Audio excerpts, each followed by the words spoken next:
And we're back live. Shout out Alex, our tech guy. Very grateful to have you here, setting us up. We apologize for any technical issues, but we're back. The Fords offense is on the field. Flags thrown. That play will be called dead. And look at that, reaching back into the old classic bag of tricks with Tommy Wright. All stops, trying to get Liam Taylor's arm going. We were talking about how it looked great in warm-ups, and it's showing here. It looks like Doc did notice that, and he's gonna go to the air a little bit tonight.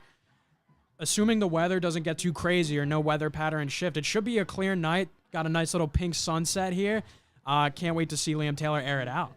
And the wind, when you're going the opposite way, the way Pencrest will be scoring, it's going with you. So that could help the pass game if you're going the other way.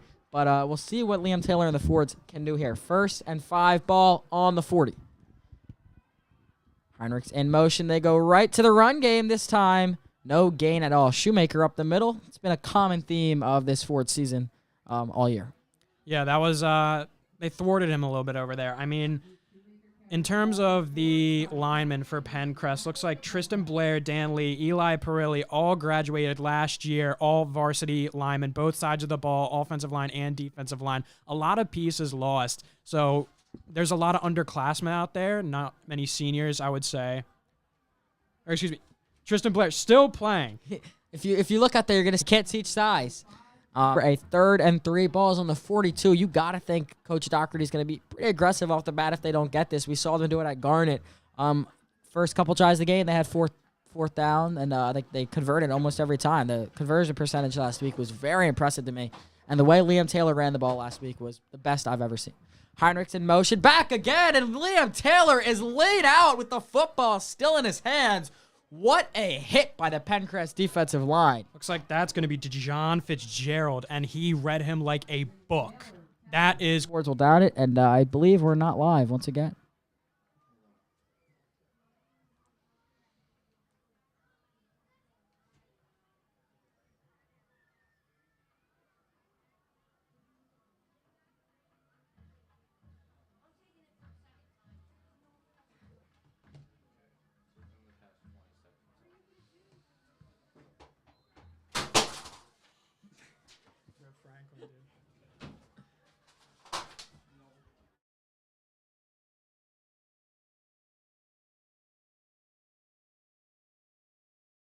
And Pencrest's first offensive play of the game. Up the middle, still plummeting forward, is Matt Ferry. Matt Ferry, the guy to look out for, the home run hitter for the Lions offense. Last season, the running game, he had 181 for 938 yards and 6 rushing touchdowns. He also was a receiving threat. He was 16 for 403 and 3 touchdowns. So he had 9 touchdowns on the season last year.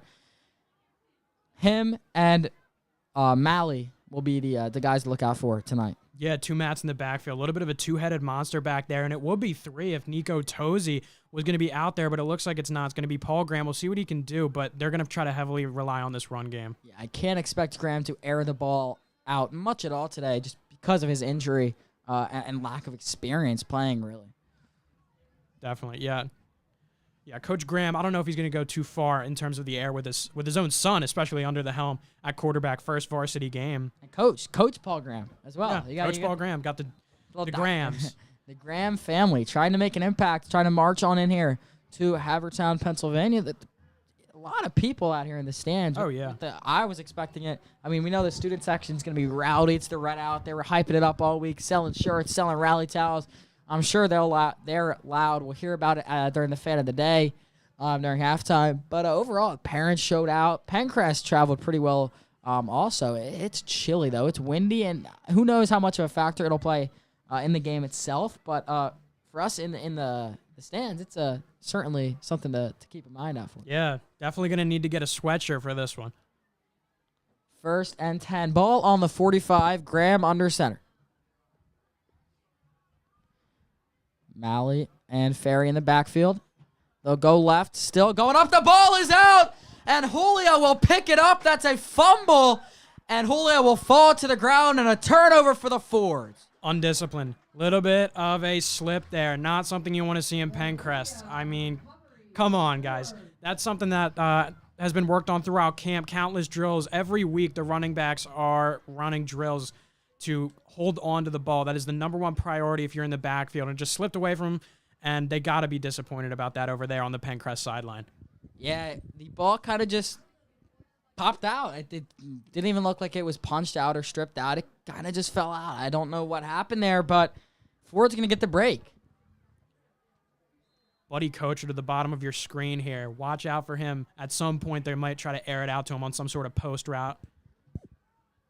And the Shoemaker draw goes to the left side. He'll be swallowed up with little to no gain. And in terms of the Haverford playbook, it's going to be about the Shoemaker show tonight, or potentially Liam Taylor's show as well, in terms of running the football. Taylor's been carrying the ball great. Connor was at the Garnet Valley game, said Taylor was incredible carrying the ball. I was watching the stream. He looked great. Nate Shoemaker has always been the typical bell cow for Haverford this season, and I think it's going to continue. 3-yard gain there for Shoemaker. 2nd and 7. Ball's on the 37. 7:47 to go. A lot of sevens. And hoping the Fords can put up 7 right here. Good pitch by back. Julia loses it this time. He'll fall on it once again. A big loss and just sloppy football so far. Smart by Will Julia just to hop on it. Popped out. Not the greatest toss from Taylor. Probably a little bit of nerves. Red out game. There's a lot more fans that have been here compared to any of the games at home the rest of the season. And he's definitely probably feeling it a little bit. Looks like Ryan Campbell back in number 43. Week 1, we saw him in 71. We saw him at 63 for the past few games. Now he's back 43. The jersey has been fixed. Ryan Campbell is finally back in that number. Yeah, I mean, he is making an impact on the field, but he is making it hard on us up here, Nick.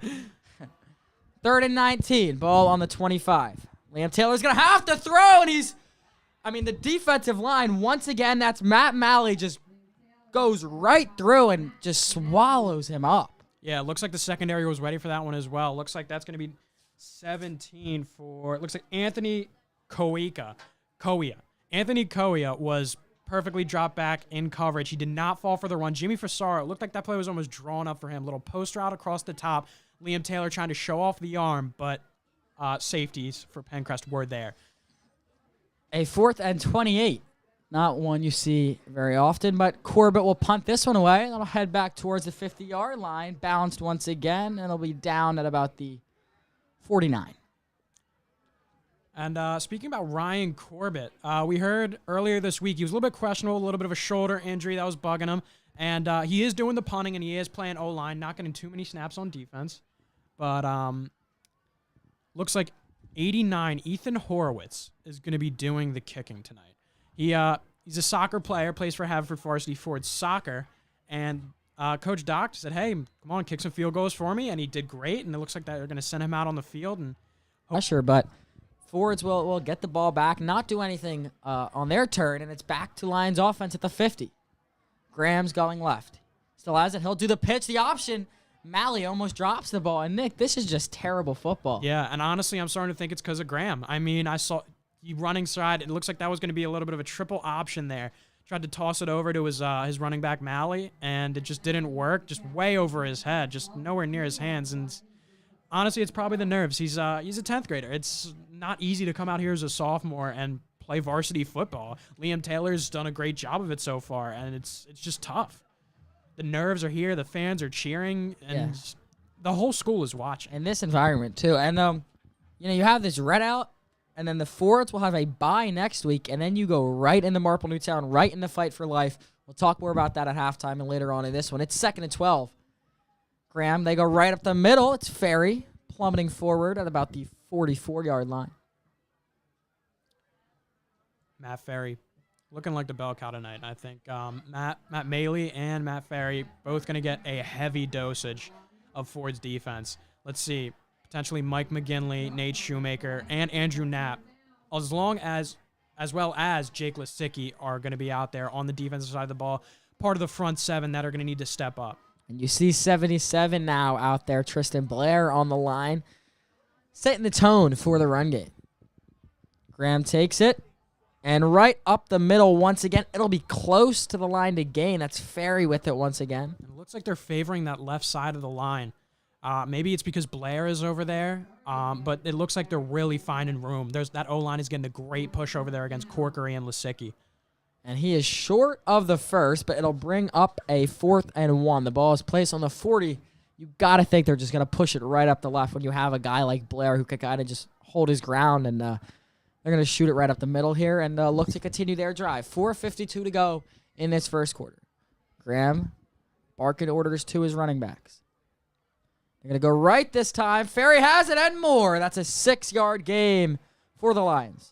Yeah, flipped a switch there, went to the right side. But in terms of Tristan Blair, is going to be against probably your opponent's best offensive lineman. That's a tough pill to swallow. Yeah, it's not an ideal start in any sense. Definitely, and he's definitely outsized. I mean, Blair is, as you can see, there's an immense. But he'll fall on it, try to make something of it, but nothing will happen. 4 minutes to go. It'll bring up a 2nd and 10. That was a great call from upstairs right above us at the booth balcony. That's going to be defensive coordinator Coach Powell. Blitzing Nate Shoemaker right up the middle, disrupting the run game of Pencrest. I like that call. 2nd and 11.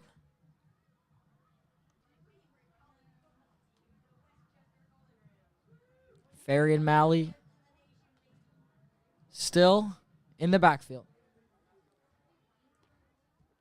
Graham goes to his right. Gives it to Ferry. Ferry, I mean, he is just dominant, pushing forward, still going. And it doesn't even look like the handoffs are that smooth, to be honest with you, Nick. He's kind of forcing the ball in there. It's not pretty. They're definitely not going to be the smoothest handoff, but Ferry's just working with it. I mean, it looks like that offensive line is getting a huge push on the Ford's defensive line. Interior D-line, Alex Klee, Colin Corkery, they've just been getting pushed back by those left and right guards of Pencrest. I mean, I saw Coach Powell, he brought the pressure last play, but you can't bring the pressure every play because they're going to pop it over the top. So interior D-line right there is going to have to figure it out. I do not know if we'll see Paul Graham throw the ball once today. And right as I said that, he'll take it right at the middle. Luckily tackled there by Owen Rose. Owen Rose Island. Owen Rose Island. Matt Hassan a couple weeks back making that claim. Yep, fan of the game. Owen Rose Island was the name of the game during halftime of our first broadcast. What an interview that was. Always a good time. It's a first down for the Lions. And they're just marching down with authority right now, just running through this Ford's D-line. Yeah, going into this game, I think you would probably think the same, is that this is anybody's ball game. Haverford is definitely the better team, but this game could go to anyone. So going to come down to defense. Pencrest has struggled against strong defenses this season, period. And now they're playing against a Haverford team that is a relatively strong defense. And Haverford's offense has struggled against all defenses. And Pencrest has a worse defense than some of the other teams Haverford has played. So it's a pretty even matchup, both looking at the teams themselves and looking at their opponents so far this season.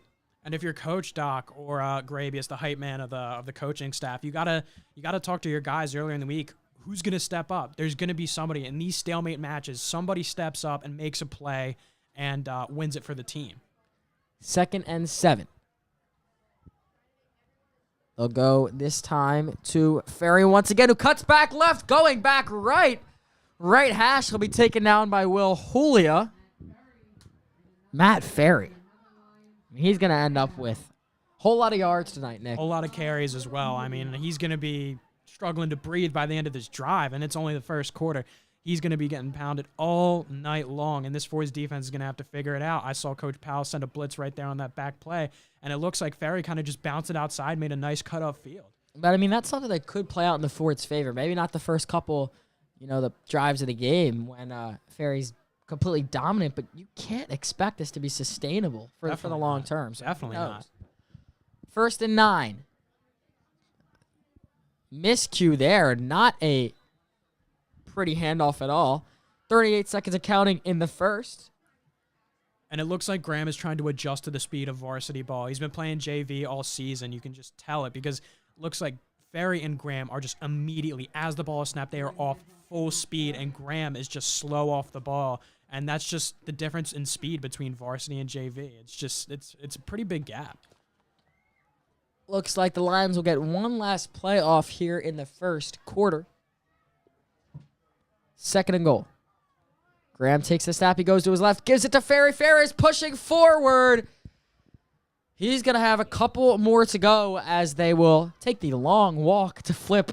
And they probably place it I'm not sure where they're going to put it. Maybe the It's about 4 4 or yard 5 line. yard So line. 3rd and goal on the 4. Big defensive play here. Big stand for the Fords. If they could stop it, then Coach Graham's going to have a decision to make. And as this game starts to play out, if Pencrest punches this in and maybe punches in another one, I can see L-Doc go into the pass game.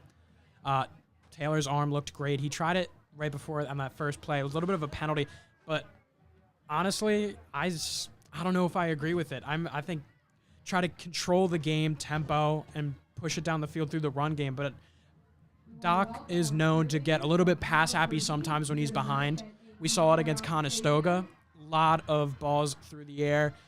Didn't end up winning that game. And it's just going to be interesting to see that play out, see if he can kind of maintain discipline, or is he going to air it out with Taylor. And who knows, if Taylor's feeling good and maybe you work in some run plays, then you switch to, play action, and then you can really start to just air it out if you have, Kocher and Heinrich. I mean, Pencrest does not have the strongest secondary. Definitely not. And I was going to make a comment on the uniforms tonight. The Haverford Reds look good under the lights, I do have to say. Very similar colorway to Pencrest. Pencrest obviously wearing the white tops with the red pants. Not much on their uniforms. Yeah, the uniforms are, I would say, if you flip Chichester. So Chichester had some great uniforms. If you were watching that broadcast, uniforms were great, crisp. You could tell first year using them. But, yeah, Pencrest uniforms, I mean, come on, worn guys. down. It's got to step it up. Got to step it up. But hey, It's all about the drip. if they win football games, it doesn't care what they look like Definitely. doing it. Yeah, we see Nick Chubb. I mean, despite his injury, he's been a dominant running back. 3rd and 3. It looks like he will be marked short of the goal line. They're going to have a 4th and inches. And no hesitation. Coach Graham's going to keep the offense out there. Coach Doherty's barking signals out there to the D-line. Step up, be big. Yeah. He did a little bit of a money sign, and money in my day always meant man coverage. So it looks like they're probably going to send all those linebackers through the gaps, try to close everything down, and do man coverage for the DBs. Look at this inside scoop from Nick DiPaolo. Graham under center. He goes left, and he'll walk in. No defense around him. That looked absolutely poor, if I'm being 100% honest with you. No money signs. Untouched. Definitely not money there. Yeah, Ford's got to forget about that, move on, possibly call something here. We obviously saw the first kickoff flow out of bounds by Asher Wynn, so who knows? But it's 6-0, Pencrest Lions in front as we just started the second quarter of play. Still a lot of time on the clock. Liam Taylor ready to go out there and make something happen for the Ford's offense.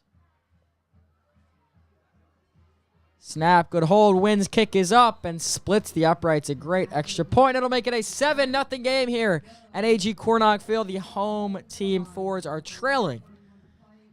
But Liam Taylor in the offense will get the ball, look to make something happen. Yeah, and that is all Pencrest O-line right there. I mean, that push.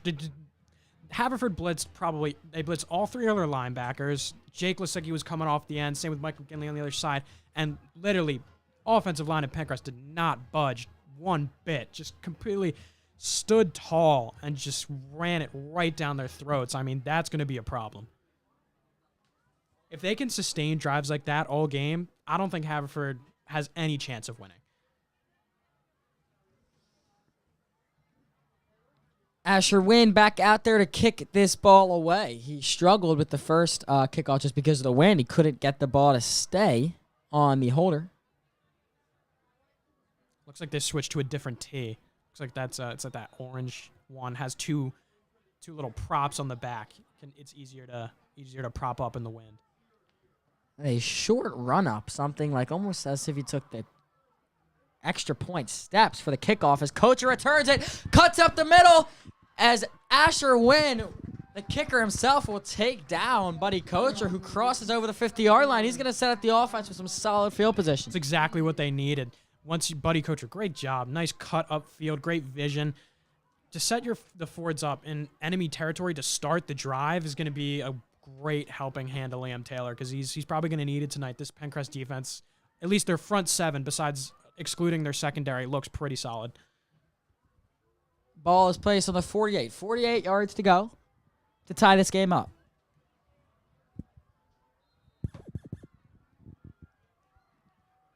Looks to me like this will be a run play unless they run some sort of flat out of the backfield. Julia is in motion. Looks like they were trying to get him to jump off sides there. That's a repeat play we've seen from the Fords, that little fake orbit, and then stops, everybody looks over. Julia will do it again. They'll go to him this time. Flag's thrown. Julia's cutting up the right side. He goes back up towards the middle of the field. 2-yard gain. We'll see what the flag on the play was.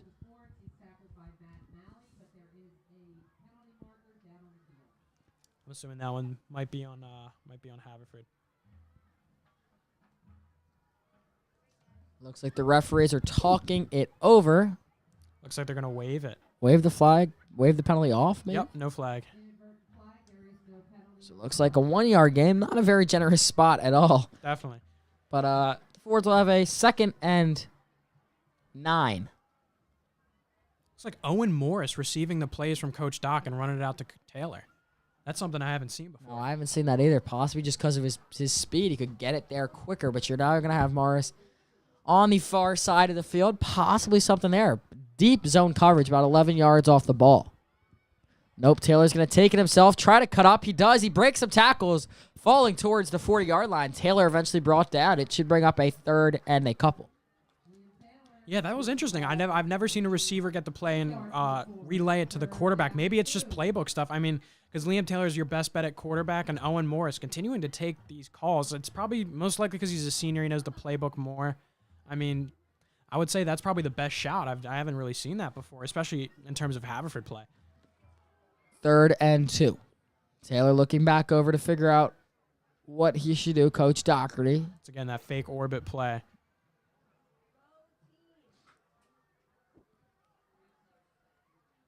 Julia in motion, but Taylor will take it himself. He's going to be short. It's really close. We'll see where they spot him. If he is short, it's a no-brainer. You got to go for it. And they're going to give it to him based on where the one referee right there just pointed over. Interesting. But interesting spot. The chains have yet to move yet, even though that one referee just gave the first down. Then they're going to move the chains. So Liam Taylor, we're getting a fresh set of downs. Looks like that jumbo package is coming in. Ryan Campbell checks in at tight end. I want to see a pass. Definitely. There goes Buddy Kocher, potentially. I mean, could be here. Over to the top of your screen, Buddy Kocher. He's been the that home run and hitter in terms of the pass game for Taylor. They'll hand it off. Shoemaker, couple more yards.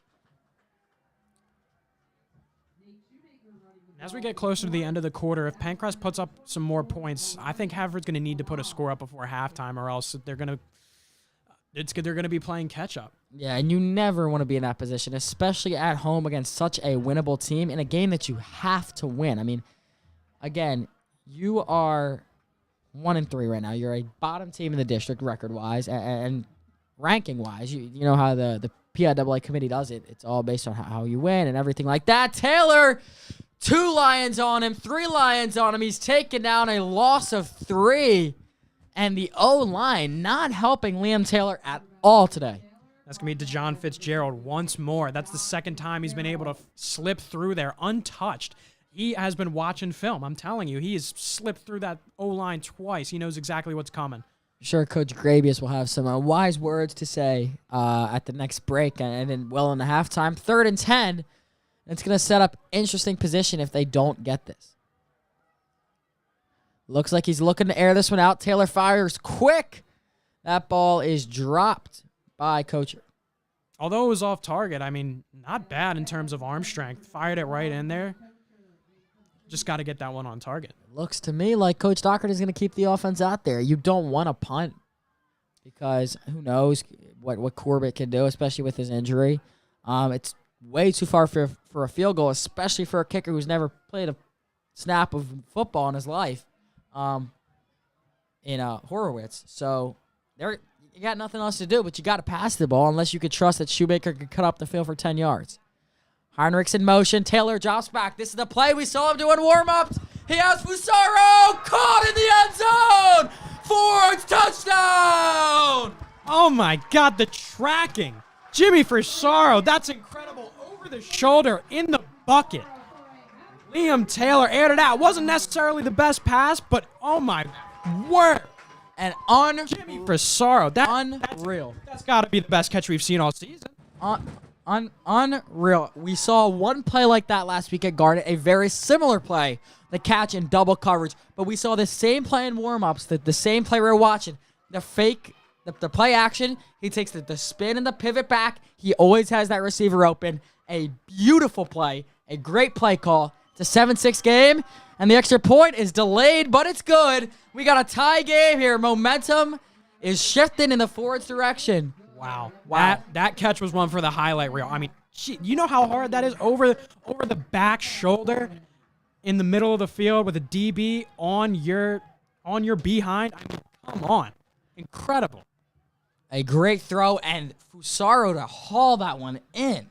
I mean, outstretched arms, pulls it in. Wow. How can you not like football, Nick? I know, right? And that's gonna give some energy to the Fords.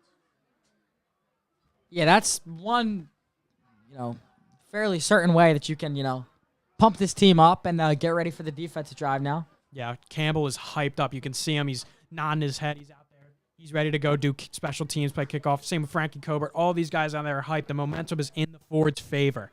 Wow. What a catch. What a catch. We're going to be talking about that for the next few weeks. It looks like Corbett is back to do the kickoff. So it looks like maybe it's just Corbett not doing the extra point. Who knows if it has something to do with the missed extra point last week. But that kickoff out of the back of the end zone, that's a touchback. Corbett, you could see his shoulder. But that might be it. He might just not be mentally confident enough to do extra points following the missed kick last week. Not bad from Horowitz, though. I mean, got great distance, up and good. I like what I see. I'm still not over that touchdown pass, Nick. Wow. I mean, what a that was. That catch was ridiculous. Got to play both sides of the ball, though. 7-7, 7:57 to go. And if you're Pencrest here, it's time to. Graham hands it off to Ferry. Ferry's taken down. Looks like it was Shoemaker with that takedown. Yeah, Matt Ferry has been, honestly, he's probably gotten 90% of the playing time so far. At least, yeah. I mean, Malley's Ferry. And as we get into the second quarter, I mean, the conditioning between Malley and Ferry, they're playing both sides of the ball. I mean, and they have not cramped yet. So they've been conditioning. Another option play. They go up the middle to Malley that time, I believe. And that's honestly all you need, 3 yards each play. And you're going to be able to win the game. 3rd and 2. Corkery checking out of the game here. I think it's going to be Klee. Just Klee. I've heard from a few players, Charlie Turner in particular, that they run a little bit of a devil formation where the nose guard turns out to be the linebacker, and it looks like that's what Campbell's going to do. He's lined up right behind Klee. Possibly a big stop here for Haverford. And they will just keep on pushing forward. Ferry again moving the chains for the Lions. And when you go into halftime, that's got to be a conversation you have to have with your front seven. This needs to stop. Their offensive line is enforcing their will upon us, and it's got to be changed. There's going to need to be adjustments made, whether that's you blitz more or you blitz more cleverly. I mean, I don't know. Something's got to change though, because Pencrest right now is looking much more sustainable in the offensive game, as there's wide open field for Matt Ferry. He's at the 20, now at the 10 towards the pylon. He walks right in, and that's like a 70-yard touchdown run for the Lions. Yeah, that's a momentum killer for the Fords. That giant pass that we just saw, that incredible touchdown catch we saw for Sorrow is wiped off the board. I mean, they're down 7 again off a one hitter. I mean, it's rough. Yeah, that's not what you want to. If you're Liam Taylor, it's not what you want That's not what you want to see from the defense. Definitely, especially after you make a play like that.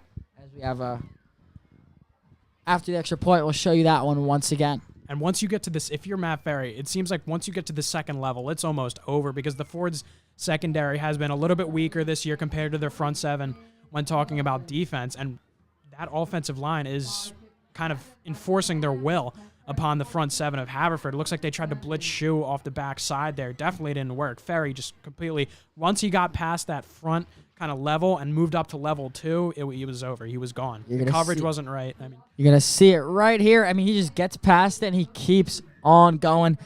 Once he got to the 20, he got close with Heinrichs, and Heinrichs pulled him down, but it was just too late. He goes right towards that right quarter, and he'll walk it in for 7 more. Yeah, it was that once he got to that second level, he was just through. Extra point was good by Asher Wynn, but they'll give Haverford some time to answer back now. It's not like they scored too late where the Fords are stuck trailing at the half. Haverford's going to have some time to answer that call and do something. Yeah, Haverford definitely has enough time to establish their run game, maybe start throwing more with Taylor. Seems like Doc's may go in that direction after last drive. Who knows? I mean, 2 steps back and 2 steps up for Asher Wynn. It confuses me why he does that on a kickoff. He's kicking the ball 25 yards. I mean, it's not, I don't know if it's a physical thing, but it just does not seem like the best idea to me, logically, when you could take a bigger step back because there's no time crunch. Yeah, I'm not sure why he's kind of nudging it over there. Maybe it's because he thinks that right side of the kickoff team is able to get to the ball. Maybe lay a hit on one of the players on that first or second level of kick return for Fords. I mean, now that Coach Doherty knows that the pass game could be effective, I wonder if he's going to use it more.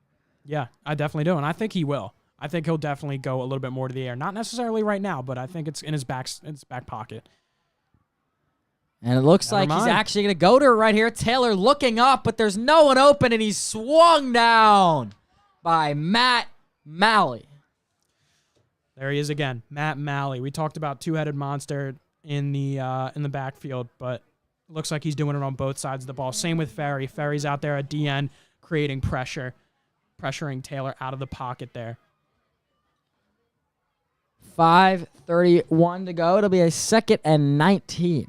Campbell checks out. Looks like Owen Morris checking in. That's an extra receiver in the game.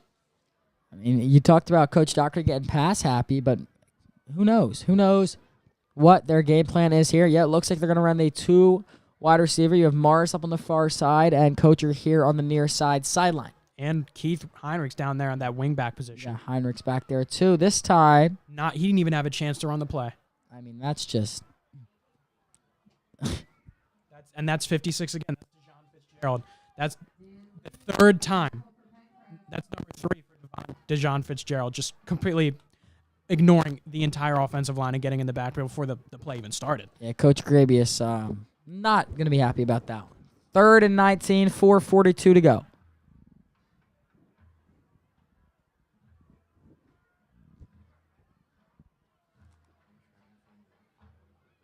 Keep an eye on 56.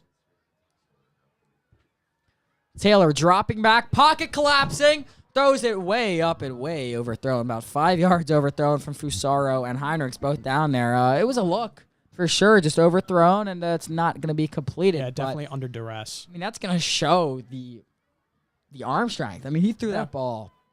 He's got arm talent. Yeah. We talked early in the season about how we don't know if he's developed or mature yet, but he's continuing to prove that statement wrong as the season goes on. Yeah, he definitely has the arm talent to be out here on this field. And he showed it with that pass to Versaro, and he showed it right there, although it wasn't complete. He just needs to get that mental side of the game.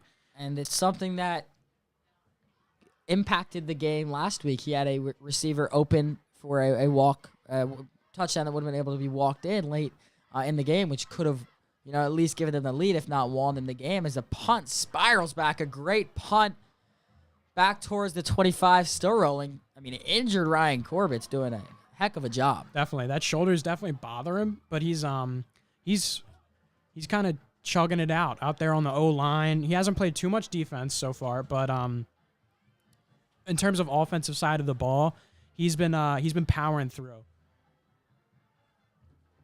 4:06 to go, and the Lions are going to look to put some more on the board, get some more buffer as you head into the half. And if you're Haverford, you cannot let that happen. I mean, it's the worst possible thing. If you go down 2 scores in the half, yeah, it's not a great look. And regardless of that, there's going to be a lot to talk about for defense. I mean, this Haverford defense has been stalwart throughout the entire season in terms of the run game. Just even Souderton, I mean, they've only let up 21 points against them, and Pencrest is about to score that in the half.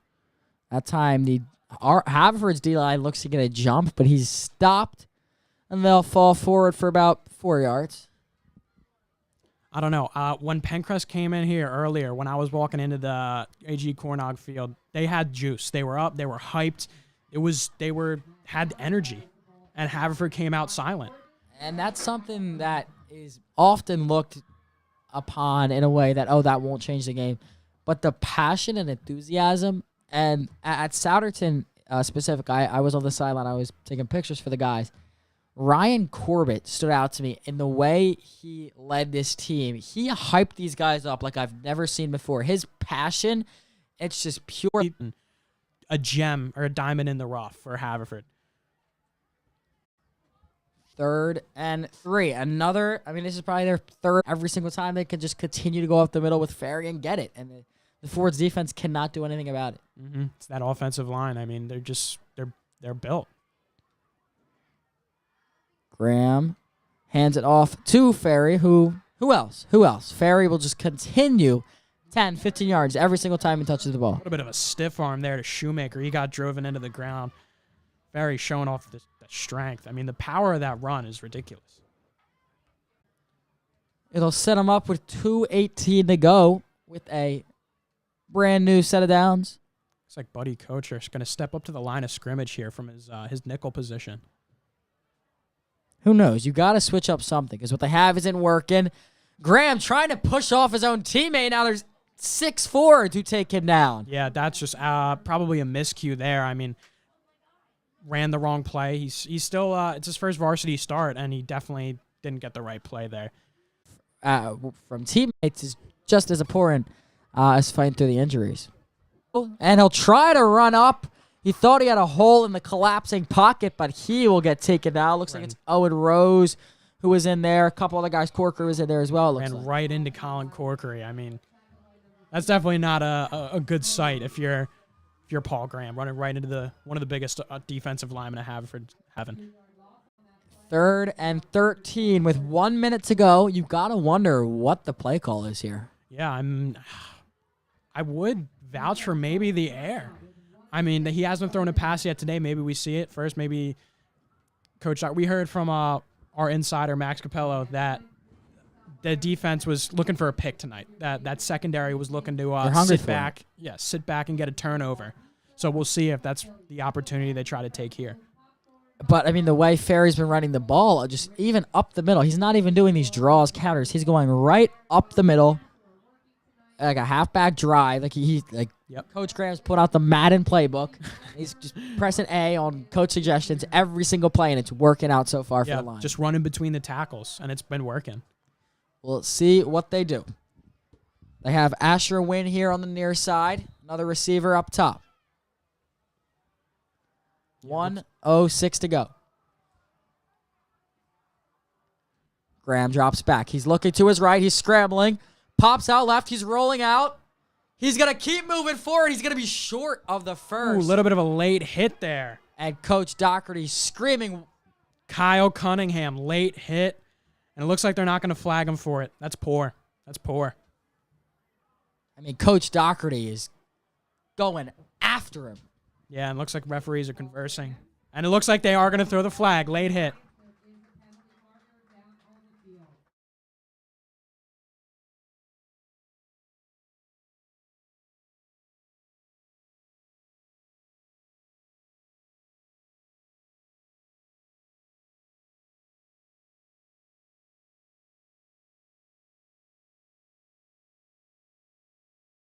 Like he literally just like. So the late hit was on Pencrest, as Coach Doherty wanted it, was screaming for it, and it absolutely was. Yeah, he definitely got what he asked for there. I mean, that was a completely uncalled for blindside late hit on Nate Shoemaker. And now it looks like the official call unsportsmanlike conduct, and it'll make it. I don't know. It looks like the other referee's now talking to Pencrest, trying to say what it was. It may be offsetting penalties. Oh, Coach Doherty is not happy. He's got to. Neither is Coach Grabius. The entire Haverford coaching staff is up in arms right now. Looks like they're going to call it an offsetting penalty reset. He's going to get himself thrown out of the game. I mean, he's got to watch himself. It's happened before. He's got to get someone to hold him back because he can't march onto the field like that. Definitely not. And Coach Julia, even in there, he's one of the coolest heads. I mean, because it's what other call would you make? It was the late hit. I mean, now the referees are yelling at each other. My! Julia's Here we hacked. go. Oh, Nick, we are in for something. Oh wow! Here we go. This is not going to headset is good. off. I mean, this is like Bryce Harper and the home plate umpire. And he's going to get. Now they're moving the marker forward. Why is Pencrest now getting the advantage here? Coach Doherty. They call holding on Pencrest. Dead ball foul against Haverford, and just a holding against Pencrest. So it looks like it's going to offset, and I guess the play counts. So no, but it says 3rd and 8. I don't. 3rd and 8. I mean, I think that last play is going to count because of the offsetting penalties. So why is it still 3rd down? That was 3rd and 13. So they're going to get the 5 yards for the dead ball penalty, and then maybe this doesn't make sense because even if the dead ball penalty is 10, 15 yards, and then you subtract, I mean, you can't subtract. It's either offsetting, so it would be penalty, either replay the down or it's 4th and 2 or whatever the ball was placed. But 3rd and 8 does not make sense if the calls that they made was correct. It's like Coach Host finally got Doherty out of there. I mean, he was good. Just livid. It's scary. You do not want Coach Doherty to be angry, especially if you're trailing going into halftime. The forwards. Oh my God. I mean, but that's just scary because I thought he was going to get thrown out of the game. He was in their face. You had Julia come over. Referees were coming over screaming. But the spot of the ball does not make sense to me. If it's truly offsetting penalties, then they should not get 5 yards, especially if the game will go on. Life will go on. Life will go on. Regardless, it's they might have to go to the pass game. 50 seconds. Clock is running. Graham pitches it to his right to Ferry, who will be taken down short of the first. Tried to push it out of bounds. Wasn't able to get there. Clock's going to continue to run. No timeouts called. 4th down, too. Going to have to make a quick decision here. Rose Island. Owen Rose Island. Speaking of fans of the game, we're about to hear from one of Matthew Hudson's confidants. Jack Rage will momentarily be in the booth for our fan of the night. One of Delco's finest, you could say. Of course, of course. And it looks like they're just going to agree to let this one run on out. I mean, what a half. This is going to be a very interesting halftime speech for Coach Doherty because he's still letting the referee hear it. And I think if you're Coach Doc, let Grabius get a minute with the defense. He needs to speak about that running attack of Pencrest. I mean, they are just completely getting through, especially Coach Julia. He's the linebacker expert over there. He's going to need to talk to Shu and Knapp as well as Coacher, who's been kind of walking down from the nickel / like outside linebacker position to try to kind of get these guys on the ground. Now, if you're Coach Graham for Pencrest, you're up 14-7, relatively low-scoring game so far. What are you telling those guys if you're the Lions coaching staff right now? In terms of offense, do exactly what you are doing. The run game is unstoppable. It's clear that the offense, and it looked like Tristan Blair was playing left guard. Running between the tackles is going to be the formula that wins them the game. Matt Ferry has been unstoppable. He's been getting most of the work. I assume Maley's going to get some more carries going into the second half, but that run game is going to be the Ford's demise in the eyes of Pencrest. And this is a much-needed rest for Matt Ferry and Matt Malley because they have been the staples of the offense so far, and they needed the break because they're also playing both sides of the ball. Yeah, it's and it shows their conditioning. I mean, Pencrest has obviously been working hard out there. Nobody is cramped. There's been no injuries. They've been pretty stable. As our fan of the game is now in the booth with us, Jack Rach, how are you doing tonight? How's it going, guys? I'm doing good, thank you. How we got to ask, it's the Red Out tonight. They've been selling shirts. They've been selling their rally towels this week. How's the student section? What's the environment like? Oh, it's crazy. I mean, we're definitely going to get going the second half. Definitely with the Ford's going to come out strong. I mean, section's been crazy to say the least. It's been popping. Yeah. Got to bring the energy. It's something that can definitely play into the game. Yeah, even these past, like the last game, home game too. It's just all the students been showing out, so it's really good. Now, with you watching the game, what are some things you're seeing? Like, what are you seeing with Liam Taylor? You obviously saw the touchdown pass was Oh yeah, quite remarkable. that was awesome. Yeah, we were going crazy in the section, but yeah, I mean that pass was awesome. I mean, the defense is, I think, going to come out stronger the second half. But other than that, I mean, I think we're playing a really tough game overall. So. How do you feel about Coach Dockery and Coach Julia getting a little chippy with the refs there? Oh yeah, I mean, I love that mentality. I mean, anything for the boys down there. So, I think they're doing a great job. So, Love it. Love it. oh yeah. Well, Jack, congrats. You're a fan of the game. Keep Thank bringing you the guys energy so out much. there. Oh yeah, we got you guys. We need that. We need that for the boys. Oh yeah, thank you guys for having me on here.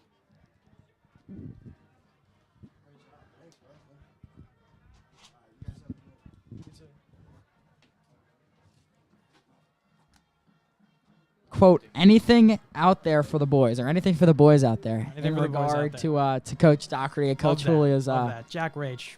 Great guy. great guy. Clearly bringing the energy. And we're setting ourselves up for quite the half of football. Yeah, second half is going to be huge. If I were anywhere else, I'd want to be tuning in here right now. I mean, it's going to be a action-packed half of football. But if we turn away from football, there is one thing that we have forgot to mention, or not necessarily forgot. We've just kind of kicked the can down the road until now. Yeah. But it is the Haverford Marching Band Senior Night. And we love our band, and that's something that makes Friday Night Lights so special. Yeah. Is the connection, and that it's a triangle between or I guess a square, geometry. And it's the football team on the field, it's the student section, it's the band, and it's the cheerleaders. And of course the other spectators, but those 3-4 in specific. I mean, you have the color guard dancing out there. You see Spencer Mark, HSM's own, dancing. This is We got to clap it up. Spencer Mark. Hey, that's our financial officer, one of our two, along with Matthew Brolick, dancing out there. One of the great business minds of tomorrow is just getting down on the field. It is just a thing to see. But I'm sure we'll get a list of the seniors at some point. But a couple that we know off the top of our head is another one of HSM's own, Thomas St. Joseph. He is a senior. He plays percussion, I think, in the band. A great guy. Oh yeah, great guy. If you guys tuned into any of the softball games, you would recognize the voice of Thomas St. Joseph. One of the most memorable moments, I think, during the softball season was when he got into an argument with one of the parents from the opposing teams. I mean, that was just kind of outrageous. Thomas has had quite a few calls in his career. You could say that it's been etched in stone. He has some memorable. fire in him. He's got some fire in him. As it looks like the senior parents, I believe, will be out there, and they'll do their ceremony. Sometimes, I mean, as we're here, we have a little bit of connection to this as well. I mean, sometimes it kind of doesn't hit you that this is it. This is the last year, and this is the last year for us in the booth, the last year for them out there. I mean, and it doesn't really hit you until you either see somebody else's parents walking out onto the field. This is the last time. This is it. Yeah, you say that now, and it's like, oh, we still got 3-4 broadcasts left. Nick, when we take the booth on Thanksgiving morning, it's gonna get real. Oh my lord. For a fact, it's gonna be tough. Yeah, and it's been a long ride for us as we do have the seniors now. Thomas St. Joseph, HSM's own in the middle there. So as they announce it, we will repeat their names just to give them the recognition they deserve for the great job they do in the band. Mackenzie Ailes. She is the sister of HSM's Ian Ailes, and the connections are going crazy. Connections are crazy. Oboe performance in college. That's amazing. Wow. That's awesome. Nice. So congrats, Mackenzie Ailes, for a great 4 years. Caleb Best, Chatham Park Elementary alum, good friend of mine. Congrats to Caleb. Audrey Flood, one of the few triplets you see, Audrey, in the school. So congrats to Audrey Flood. A lot of scholars in the senior class. Christian Fusto, one of the twins. We're getting you all the fun facts today, ladies and gentlemen. All the zingers, the everything. College drumline, studying business. Nice.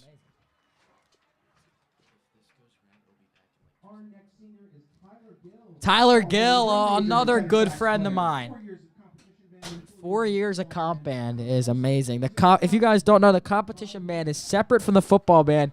It's a select group of individuals who play in competitions on Saturdays.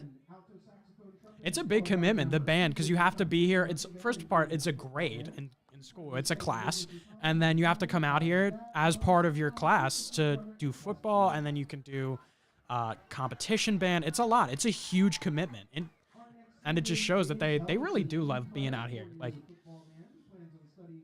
it looks like JD and Gabe are both going to get recognized now.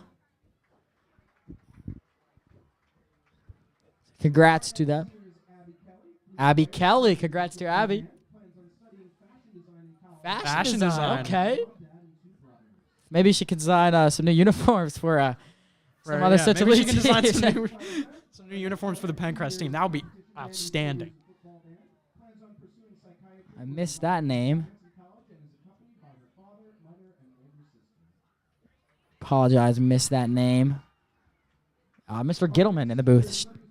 Lucas Papura, another good friend of mine from elementary school, Chatham Park, representing here, strong with the Chatham band. Park is representing in the band.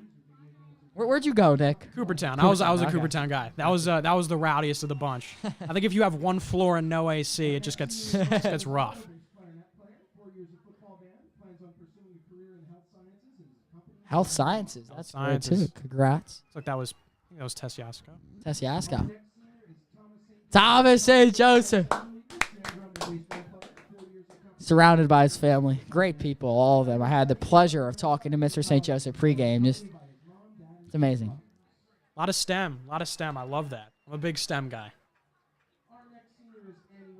Annie Weststreet.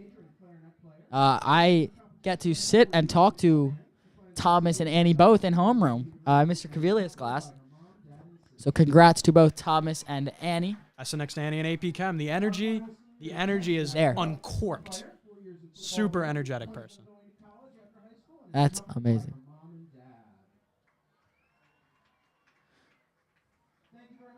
Congrats to all of the band seniors. You guys deserve really all the best for what you bring to the game. Bring the energy. You truly do a lot that goes unnoticed. So it does mean a lot to the whole Friday Night Lights environment. I was listening to Sports Talk Radio the other day, Nick, and they had the argument. The conversation was, if like the Friday Night Lights are such a big deal, what would happen if the NFL moved and flexed games to a Friday night? How that would impact the league? That would definitely impact a lot of football. I mean, I don't think I would want to have that happen. I love having that 1, 2, 3. That Friday night you got Haverford High School games, Saturday big noon football, and then going into Sunday, along with probably 3 or 4 hours of homework.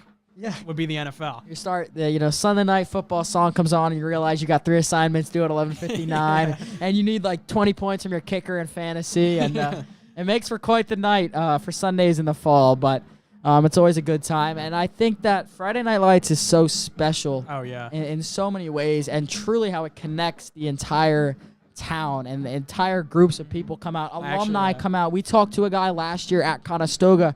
He graduated years and years and years ago, and he still comes out. No relation to anyone on the team, but it's just love of the game, love of the school pride. It's a great thing for the community. Yeah, after a little bit of convincing, my dad offered me his copy of Friday Night Lights, the book. H.G. Bissinger, the man who coined the phrase Friday Night Lights, went down to Odessa, Texas, uprooted his family from this area, moved down to Odessa, Texas for a year to experience the most energetic Friday Night Lights you can get, and incredible story. I mean, just the energy that it brings to like the communities, and like obviously Haverford, yes, but the small towns just around the rural areas. It's just it is the life, and like it kind of invigorates the entire community with spirit. Wow, I love that. I don't really know what that means, but I love that, and it cuts deep. But yeah, it's a great thing, and we're lucky enough to have both a successful team and a great time here on Friday nights in Havertown, Pennsylvania.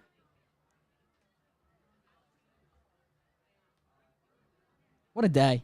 What a week. What a week. What a night. A lot of tests. a lot of activities. It's busy. It's busy. If you're a parent watching out there, definitely cut your kids some slack because it's hard out here. It's getting harder. It's getting real hard.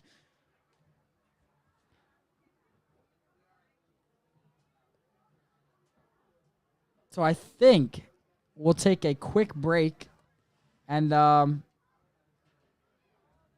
get back live to broadcasting in about 5 minutes. They got 8.5 more minutes. I'm really curious what's going on in that Fords locker room. Oh, right now. wow. It is. I can only imagine.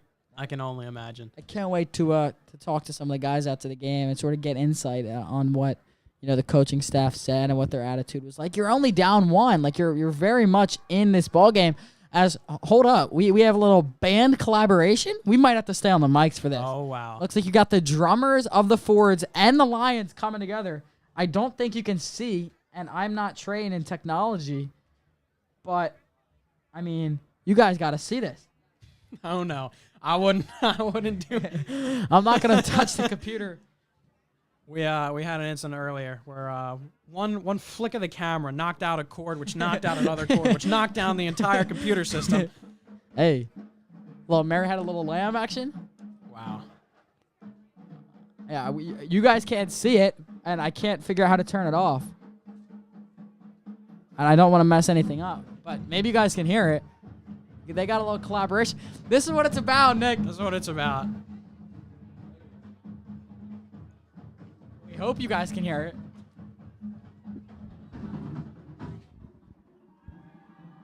Solo. Oh.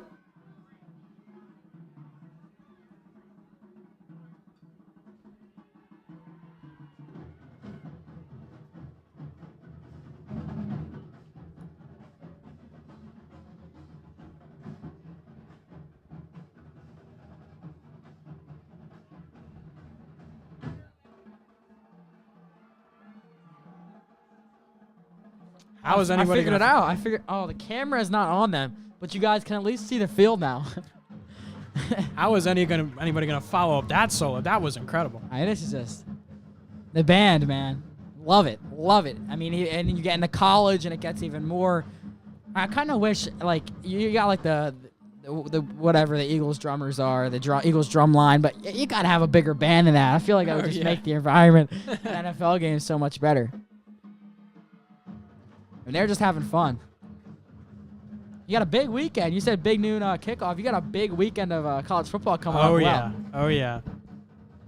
Alabama going in to Oxford, Mississippi. Lane Kiffin. Well, now that Oregon is going to run through Colorado, I think is fraudulent. Oh, and without Travis Hunter, I think they're going to get blown out. Come back. Mark that right there, ladies and gentlemen. I've said it. Wow, Bo Nix and Oregon. I completely disagree with that. I think it's Coach Prime all the way. I think they're going. I'm not sold. You're not sold. All right, we'll see what happens. Upset watch. Rutgers at Michigan. Hey. There's a shot. There's a shot. And you got a lot of ranked matchups. You got Colorado, Oregon, Ole Miss, Alabama, UCLA, Utah, Oregon State, Washington State.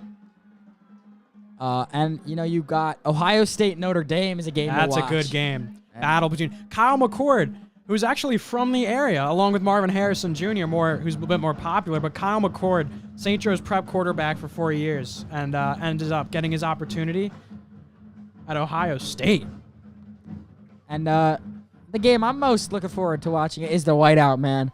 Oh, yeah. Iowa marching into Beaver Stadium, so that'll be a good one. And, why not? We're talking now. We talked high school football. We're talking college. Might as well talk NFL now that we're here. We cut the camera back, and we're back. The NFL is in full swing. I mean, the last time Haverford played was last Thursday night. So, and the one thing when we were talking about whether if the NFL moved games to a Friday, like last week when Haverford played at Garnet, I was at the game sitting on the bleachers, and I had the Eagles game up on my Chromebook. And I was streaming. I don't think I could go like 8 weeks with that. So I think we'll definitely not. It would be tough. It would hurt my heart. Yeah, it would be tough. But we graduated anyway. So again, crazy to think about that for the band. Again, congrats to all the seniors in the band and all the band. It's there. It gets real, and we got Next week, Haverford High School is on a bye. The week after that, you have the Fight for Life tailgate broadcast, everything against a top dog in the Central League in Marple Newtown. That team is putting up 50 points a week. That is a scary team. It's a team and a game to watch out for, and that's now 2 weeks. That is the 6th of October, I believe, is the date of that. And then you have I believe, one more game, and then you go to Strathaven. Now, the Strathaven broadcast is... According to our director, Chris Wentz, he said we're good to go for that. Let's double check this to make sure we have the proper information. Haverford is 24th in the district. 16 teams make the playoff. So they have Pancrest, Marple Newtown, and Lower Marion is the team I forgot. It's a sneaky team. That's a sneaky team that could beat this Fords team, I think. Makai Smith, he's a Division I quarterback. I mean, he's gotten a few Division I offers, although the rest of the team around him is a bit like they're kind of floundering. That's a shot right there. Like, we didn't expect this Pancrest team to come and perform like they did. So that's a team that could kind of sneak in and kind of scare the Fords, absolutely. And then you head to Strathaven, which will be a tough game, to put it nicely. And you go to Ridley. It's a tough game. That is probably the hardest environment. Behind Garnet Valley, I would say that from a fan perspective, that is the hardest environment to play in. And they have rowdy student section over there. So it's one to look forward to. And then playoffs. We're going to stay hopeful. You got playoffs, and then, of course... Who knows? Yeah. You got, our last broadcast of the fall season. It's the Turkey Bowl. Last year, Fords pulled out a win. I mean, it's been a close game the past couple of years. Obviously, Upper Darby took it home for the first time in, 12 years in 2021? Yeah, that's I think 2021 season with Montez Ellis and... a lot of that Upper Darby teams. That Upper Darby team specifically with the game-winning catch, that was huge. I mean, that went around social media. I was sitting in this area, sitting right there. I'll never forget it. I will never forget that. I was on the field for that game. I remember my little cousin in the stands bothering me, yelling my name. I didn't want to turn around because I didn't want to get yelled at. So, and then all I saw when I looked back at the field was just that pass over the middle from Montez Ellis to Covenant Horace, and wow. Covenant Horace, yep. Wow. I mean. This season, we're almost halfway done it, and it's felt so fast. Felt like a snap. It'll be over before we know it. So I guess we take this time now to thank you all at home for listening.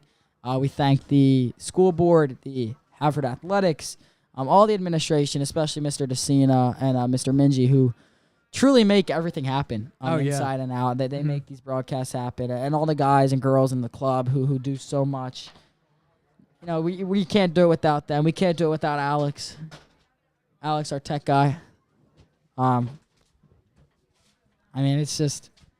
How can you not love it, man? I don't know. As the Pancrest Lions take the field once again, we will now take just a couple-minute break to get some water, recoup, and we'll be back as the Fords coaching staff will take a breath, drink some water, and it looks like they'll put their headsets back on and ready to coach another... 24 minutes of football. So we'll take a quick break. Connor Salvis and Nick DiPaolo, Haverford Sports Media. We'll be back shortly. Pancrest 14, Haverford 7.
Hello, everyone, and welcome back. You had about 2 minutes of break without hearing us there. But Corbett is set to kick this ball away, and Pencrest will start the second half with the ball. The first offensive drive Pencrest had in the first half was the fumble that Ferry kind of just popped it out of his hands. So, obviously, Pencrest are looking for that not to repeat, but the Fords got to go out there and make a stop. They're already down by 7. They don't want to go down 2 scores. Great kick by Corbett. Yeah, Corbett's doing a great job kicking. That ball is caught at the 10-yard line. And it'll be taken down. Just absolutely smothered by Jake Lisicki. And here comes Pencrest offense. Coming out of that half, I assume they got a mouthful of do the same thing that you've been doing. Just keep on pushing. That O-line, they're probably going to try to run it even more behind Tristan Blair. Maybe get some more carries to Matt Malley. And this is bound to be a chippy one as it goes on, especially following the late hit. The tension is rising between the officials and the coaches, and I'm sure Pencrest coaches have things to say. I'm sure the line's going to say stuff about it. So, you got to imagine when you're out there on the line, the things that these guys say to each other. It's probably ruthless. Should be an interesting, different setup here that we've seen so far. They'll go right back to Ferry, and Ferry's going to break tackles. He's at the 40 going to the right. Corbett tries, no good, 10. He's going towards the pylon. Touchdown, Oh my Pencrest. Are God. you kidding me? That is a ridiculous run. First play coming out of the half, they came out with energy juice, and he just shot through. You cannot let this kid get to the second level. Unbelievable. You just can't let him. You can't let him get to the second level. Athleticism at its finest. We'll get that replay queued up for you guys. He just shot right up the middle. Once he gets through that front 7, it is over. And Corbett laying out with his hurt shoulder as well. It hurts if you're the Fords, but you got to forget about it. Extra point is up, and it's good.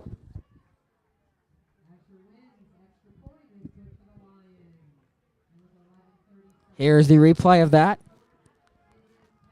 And Ferry just got the handoff, found the hole, and turned on the Jets. You had so close right here. You got a question there. Where's the safety on that play? Yeah, I'm not sure if it was Where is Owen Owen Rose or Rose? not, but it's just a tough play tough pill to swallow. Watch that one more time. So it looks like they ran cover zero. They didn't have a cover safety zero, back and there. that's the second time that cover zero's play's been blown up for a 70-yard The touchdown. quarterbacks tried to come back, and it just was not. I think maybe they were trying to stop the inside stuff, switch out Buddy Coach or Owen Rose for Buddy Coacher in that nickel position, get him blitzing off the edge, and it just didn't work. And then they ran that's That football. man coverage has backfired so far for the Fords defense. well. They got to forget about it. Short-term memory loss. Got to wipe and, that one from the slate right there. It'll be a short kick. I'm not expecting to get past the second level of Fords based on how Wynn's kicked today. Actually, that's going to spiral back over Coacher's head and go. Right into the end zone. The end Looks like a touchback. I was not confident in him. I'll be honest with you, but Asher Wynn. It's a good kick. Fords will get the ball on the 20. And Liam Taylor and the offense have to answer. Yeah, you got to score right now. This is a must-score drive if you're the Fords offense, and whether that comes from Will Julia, whether that comes from Buddy Coacher, whether that comes from Taylor himself, it just has to get done. What impressed me at Garnet was how Liam Taylor would take the ball almost every single play late in the fourth quarter, and he would take it himself, and he would get 5, 6, 7 yards per carry. It was insane to me how he could do that against Garnet Valley's defense. Here comes trying to catch him off sides once again with that hard count. And that's something that Haverford did too much last week, 3 or 4 times, shooting themselves in the foot, jumping off sides. So they're trying to repay the favor. They go Heinrichs with the end around pitch. Heinrichs will get 5 yards out of it. Not a bad play. Not a bad play to start the drive. As long as the ball is moving forward. And it seems like that inside run game has been kind of thwarted by Dejon Fitzgerald. middle linebacker. He's just been in the Ford's face all day. 2nd and 5. Ball is placed on the 25. You're gonna have two. You're gonna have the two receivers set on opposite ends of the field, like we've seen in passing plays so far this season. But this time Taylor will take it himself again, just like I spoke it into existence. He did that a bunch at Garnet. I think he's short of the first. Heinrichs wants it. Calling for it, yeah. I thought he was short, but hey, could be a generous gift, and they're gonna give the Fords the first down. Yeah, looks like they're gonna give it to him. The 5-yard play. That'll work all day, but you got to score. You have to stay consistent with it. Yeah, the continuity hasn't been there this season, and that's something they need to pick up. Interesting. Looks like Coach, you're all alone at the top of your screen. Julia in motion. Taylor will take it himself. He Nothing. tries to push forward, but he runs into a wall. DeJon of Fitzgerald. Lions. DeJon Fitzgerald. You've heard it. I sound like a broken record here. The Pencrest defense has been doing so good because of DeJon Fitzgerald.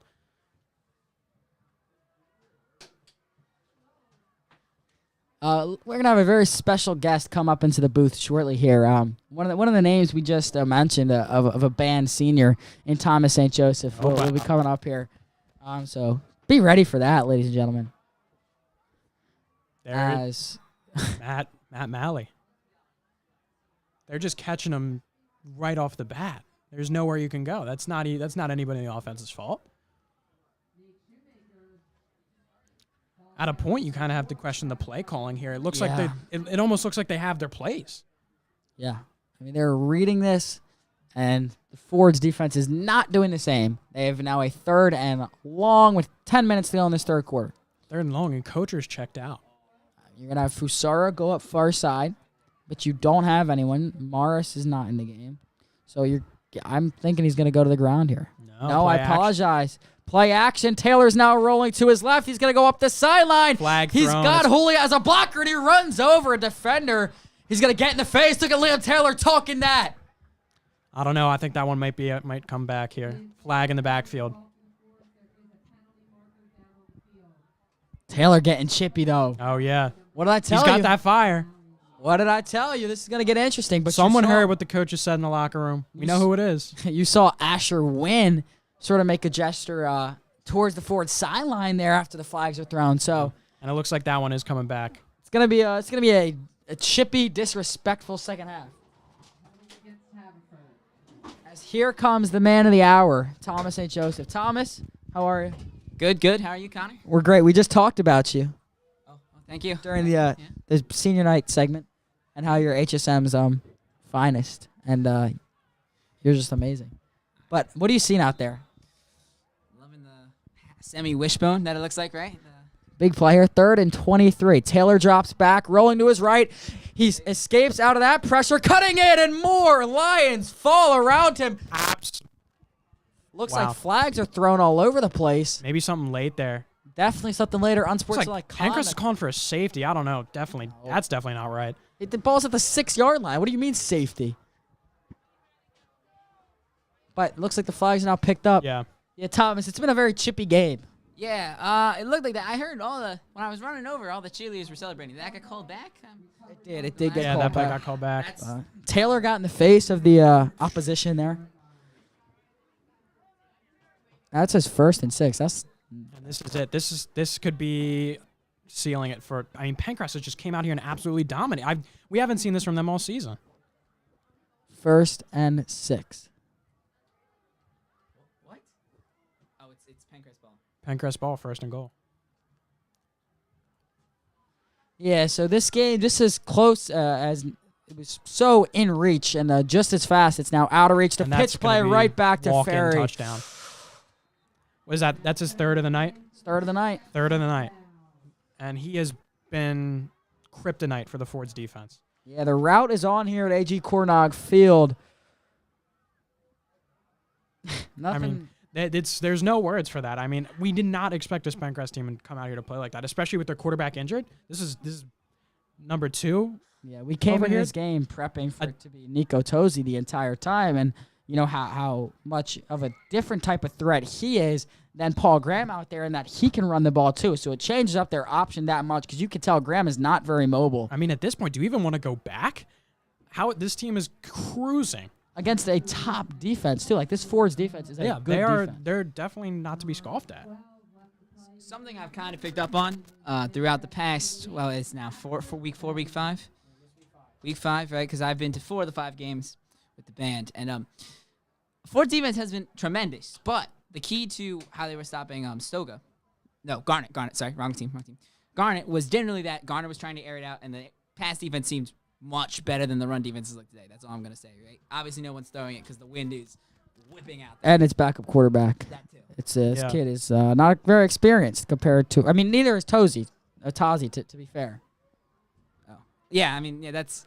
It just seems like they're running it down the Ford throat really right now. The fact that they just cannot seem to get a hand on Matt Ferry when he's just doing simple It's Dro- just handoffs up the middle. I don't understand it. Thomas St. Joseph, everybody. He's gonna head on out to help the band. You know, he's a big factor of the band, so he's got to go help him out. Soccer broadcast is still on tomorrow morning with the rain. and guess who will be calling it with the rookie Carter Poynton? No way. Yours truly. No way. Yep. The other broadcaster, Nathaniel Zudi, not able to show up. Mr. Tree, we're disappointed, but it's okay. I'll fill in. It's okay. So, I mean, you know what? That could be a fun one to call if it starts to Oh, rain yeah. now. It's going to be pouring according to our meteorologist Wonderful. in the booth. So Mr. DeCina just gave us the notice. Game must go on. Love it. And what I'm not loving is this Ford's offense right now. Yeah. 28-7, 9-12 to go in the third. They have to score right now. They have to convert. They got to start to air this ball out. Looks like the handoff is Colin there this Corkery time. getting chippy as well. I mean, he's getting aggressive. It's kind of hard to continue to get chippy and talk a lot when you're down by this much. And that's when the frustration builds. Yep. Like that's when you're just so fed up with, like, you put in so much work and this is what it comes to. I mean, they were the doormat of the Central League and now they're walking all over you. Yeah. I mean, it's a team that they know coming into it. This is a team that won one game last year. It's like Chichester. It's a team that won one game last year. And for them to come out here into your home field after 8 days and just show pure dominance over you, it's not a good sign. Yeah. And you're going to be mad at yourself. And Coach Doherty's going to be mad at himself. And the referees on this left side are doing trick shots, throwing flags across the field to each other. But it's 2nd and 5. Ball's on the 25. 8:36 to go.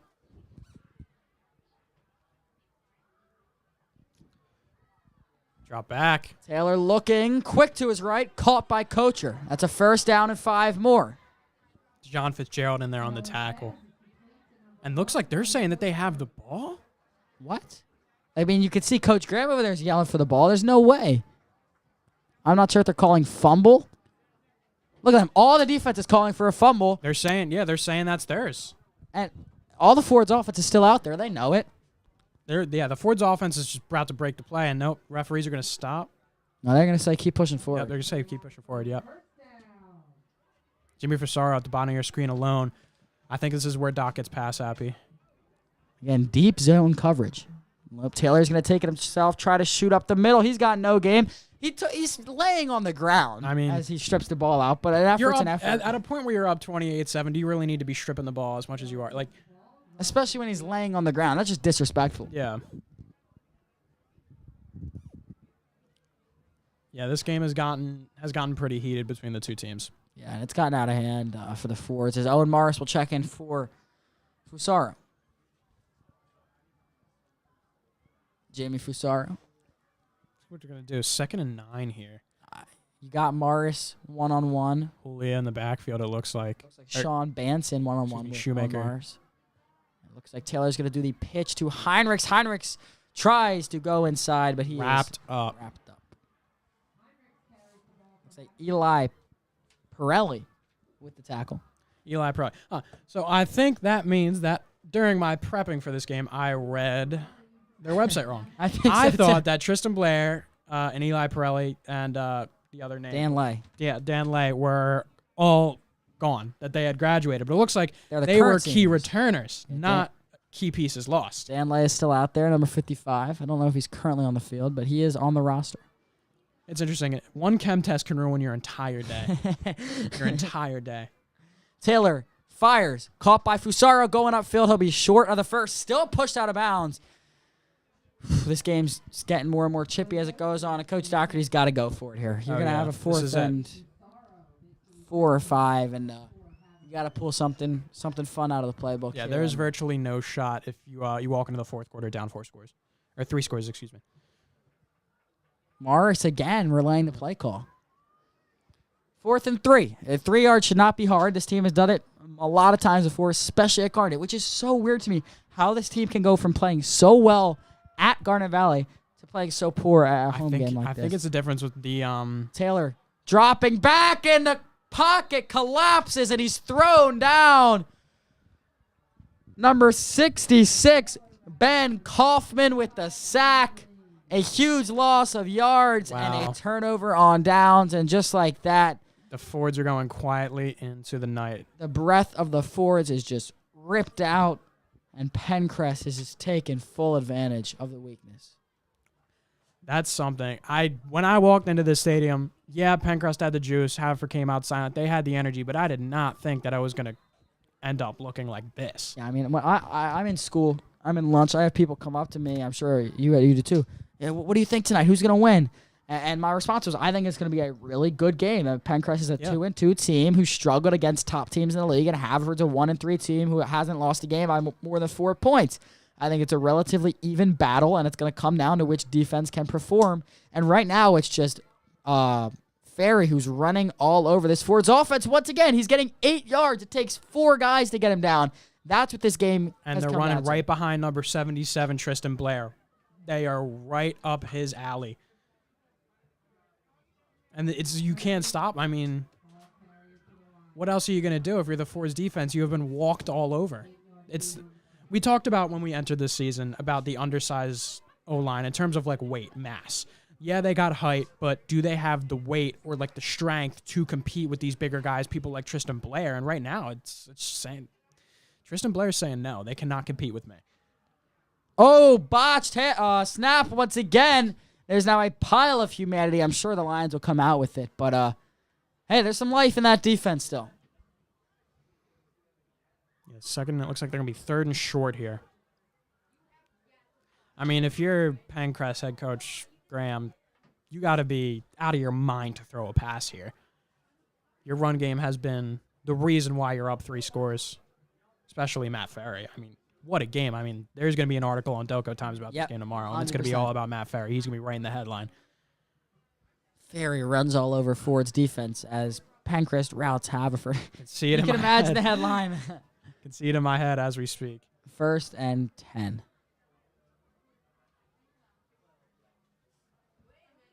Yeah, and this is not what you wanted to, the outcome of this game that you wanted going into the bye week, into Marple, into Lower Marion, into Strat. Marple is a huge rivalry for Haverford. Especially, honestly, it's for the past few years, it's been the Box family versus Haverford. Charlie Box, who graduated 2 years ago, who absolutely dominated the Central League as a running back, was one of Haverford's largest rivals. They were able to stop him his first few years. He got the better of him the second or third year. And then his younger brother, towards the end of his brother's senior year game against Haverford, popped in there. Brian Box, a freshman, started running all over the Haverford varsity defense. We're like, who is this kid? Oh, it's his younger brother. Here we go again. It's like Boston Scott versus the Giants. Yeah, for real. And then you go at Strathaven, at Ridley. I mean, These based are on the schedule, tough matchups. This is a completely backloaded schedule. the way this team's playing, they might not win a game the rest of the year. As you just have Graham running all over you too. This team's got a lot of things to figure out. Definitely. They're going to need to go back to the drawing board tomorrow. Usually for Haverford football schedule, film is usually the morning directly after the game. So Saturday morning, 7 a.m. is going to be a wild ride. And you can't say it was expected for. I mean, it's a rebuilding year. I Definitely. mean, you lost You lost a almost lot of your pieces. entire start. You lost your quarterback, your receivers, your tight end, your running back 1. You lost your entire the meat of your offense. You lost it all. You come in here with a sophomore quarterback and upperclassmen receivers who are not experienced playing lots of time at the varsity level. You weren't expecting this Haverford team to go out there and win every game. But I did not expect. I expect them at this point, 5 games in. I expect them to be at least 500. Yeah, I agree. I at least expected a 2-3 record out of them, but I don't know, man. I thought this game was winnable. This was a winnable game, and something just went wrong from the defensive side of that front seven. Yeah, They've never from lost a early game on. like this. They have been just kind of been violated. I was watching all 4 of Pencrest's previous games at once today at lunch. I sent you a picture. Wonder how effective that is. It was very busy, but I didn't see this dominant of an offense in any of those 4 games. Yeah, Pencrest just came out and they looked incredible, and Haverford looked out and they came out and they looked lackluster. I don't know how to phrase it. It looks like this was the written ending from the beginning. This will force a 4th and short, so some better defense, I could say, from the Fords. And it looks like they're going to keep Graham out there and then they try to punch this one in, which, I don't know, I think he could kick a field goal from this distance, going for it at this stage of the game up this much. But, hey, you got to do what you got to do. They think Wynn may have the leg for it. Who knows? Maybe a little bit of a hard count here. Ball's on the 20. It's a 37-yard field goal. It's not a gimme, but, you got Wynn playing receiver as well. But you're going to have Let's see if they try to get him to jump here. Malley and Ferry in the backfield. I think they're going to run a play here, Nick. Yep. All right. They give it to them. They're going to get the first. Little stretch of the arm. Yeah. FAR official clearly showing that it's a first down. Yeah, chains are already getting ready to move. As we near a minute and a half left in this quarter. Actually, yeah, the referee's going to give it to him after that. They had to check it. They had to double check it, but the official spot will give the first down. And I think if they punch this one in right here, I think I have a good feeling we're going to have to whip out the JV rosters. You might be seeing it. But also at the same time, you want Liam Taylor to get experience. Of course. It's always a tough love. We've had this conversation before with this team in the Chichester situation when you're up. But when you're down, we apologize. Our meteorologist, tech guy, is he's fixing things up here in the booth. Graham takes it, falls forward. If you're Coach Graham, I mean, you got to look at your son and be like, I didn't know I had a starting caliber quarterback here living in my house. I mean, this is his first varsity start, and he put up 28 points. Has he thrown a ball yet? Once. Did he? Once, yeah. The arm has definitely not been proven, but it's clear that he's now adjusted. After the first half, he definitely was a little bit slow off the ball, but he's adjusted the varsity pace. He's gotten a few rushing yards. Great. Yeah, you don't need an arm. You don't need much in this playbook. This game shows that you don't need an arm, and this wishbone offense that Strathaven's ran for years is effective in high school football. The pitch back here to Ferry, and why not add another one to his total? He'll actually be just short. I thought he got the arm in there, but yeah, he'll be marked short. In terms of Strathaven's effectiveness, I mean, the reason they're effective is because they can run this playbook, but they do have kids that can throw the ball. Looking back on Sam Milligan last few years ago, he was a pro at this offense, just absolutely incredible. And he was able to, at times, when he was needed, not all the time, he wasn't definitely that reliable, but when he needed to, he could drop back and let go of a bomb. Yeah, when you can run a successful wishbone offense like this, where you have so many options and so many successful options, but then you also throw in the element of you have a quarterback who could throw the ball. I mean, you confuse the heck out of defenses, as there's another one in the stat line for Matt Ferry. We saw it at Garnet with Matt, although he didn't have the greatest arm, but he had an arm enough to kind of have that threat with Matt Maceris. He was able to uncork some here the last time Haverford played Garnet, or the second to last time, an ultimate matchup. According to a Pencrest website, Ferry had 6 rushing touchdowns last season, and he's currently at 4 on the night. Wow. So, and again, take that statistics with a grain of salt, but that's Ferry's 4th touchdown of the night. He has just been the absolute player of the game. And he's doing, I mean, he's played D-end. He has 4 touchdowns, and he's holding kicks. Someone give this year- guy a break. Last year, he had 48 total tackles, a sack, a forced fumble, and an interception last year. As the extra point is no good. Maybe that's what Asher Wynn deserves after kind of getting up in the face of the Ford sideline late in the third or earlier in the third quarter. I forget. In terms of high school football, I think if you have a certain amount of a lead, the clock turns running. It's a running clock. I believe that's correct. I don't think they've reached that lead yet, but one more touchdown, I think the clock will just start to run. It's a maybe not a winnable game, but it's a game that will teach you a lot of lessons. Oh yeah, they're gonna have to go back to the drawing board Saturday morning. It's gonna be a long film session. They will not be watching Big Noon Kickoff like us, Nick. Definitely not. Yeah, after that rainy soccer game, I plan to race back home, whip out my homework, and just start watching Big Noon. Oh, A bit of it's like the wind. We haven't stepped out of the booth in a while, so we don't know. we really don't know have what a feel the of how conditions windy are it is like. out there. We didn't have a time at the halftime. We had the Windy. our meteorologist says, Meteorologist Alex. quote, little chilly, a little windy. Little chilly, little. It's nice, Nice out. out. It's nice out compared to other games. Well, I would. Oh man, yeah. Asher Wynn's not having a great day on kickoff duty. Yeah. Looks like he's gonna chuck the T Whoa! over to the sideline. Start him at quarterback. As our camera's drifting a little bit, we're coming back to the field here. Looks like he's gonna play. He's playing all three sides of the ball: special teams, offense, and defense. Asher I've seen a Wynn. lot of that from Pencrest, and Haverford tried to attempt that, and I think Doc kind of came to his senses that his team's not conditioned enough for that, so they threw in kids like Jake Lisicki, and Ryan Corbett's only playing one side of the ball today, and it's been working well. There has been I don't think there's been a cramp for Haverford tonight. We talked about getting pass happy. Now seems like a perfect situation to do so. Definitely. As Coach Doherty's saying something to the ref, and now the officials are going to have to meet and talk something over. I'm not sure what controversy there was. It was a kick.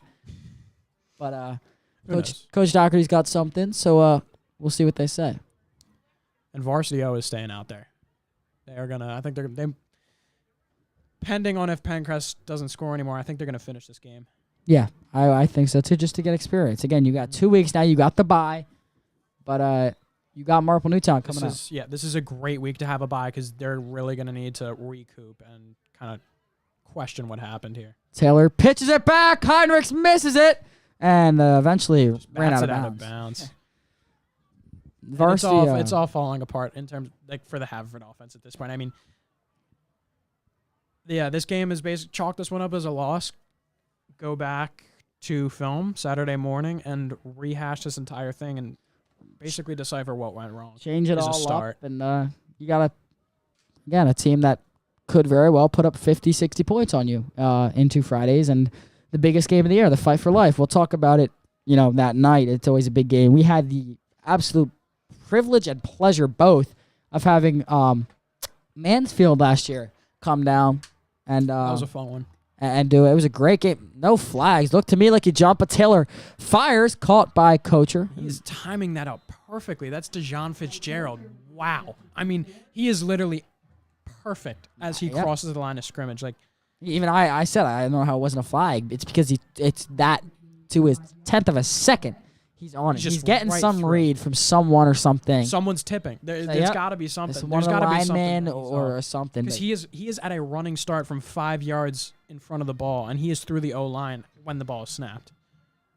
3rd and 14. But yeah, we had the pleasure of broadcasting the Mansfield game last year, and that was one of the most fun games I've That ever whole day. broadcasted. That whole day. It was great. It was a great day, great night. No, can never forget the Ford's Fight for Life barbecue. Oh, and to TBD, the plans, as long as our business directors, Matthew Bromlick and Spencer Mark, will get that done for 2 weeks. The next home game, the next game in general for the Fords.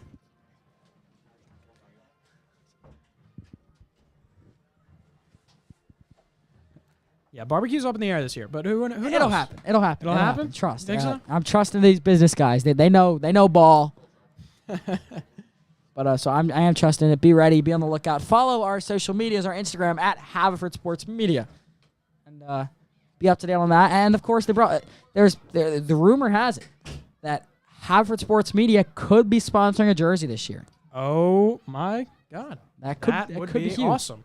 It could be huge. You have 3rd and 14 balls on the 31. You got to imagine Taylor's going to air this one out. Yep, here Lance it Taylor goes. dropping back. He's Thinking looking for to the Sar. middle of the field. He's taken down by 2 Lions. His eyes are downfield to Forsaro. And our camera has just died. We apologize or went out. So We're we're back. And we're back. Thank you to meteorologist tech guy Alex. Ran up there, switched the batteries. He knows weather. He knows tech, man. I'll tell you. Oh yeah.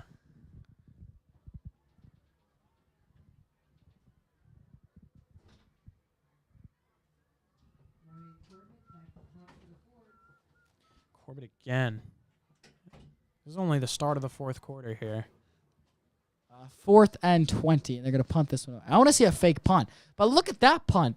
That's going to go way back to the... Oh, good nice little reverse. fake. Wow. I love that And he- call.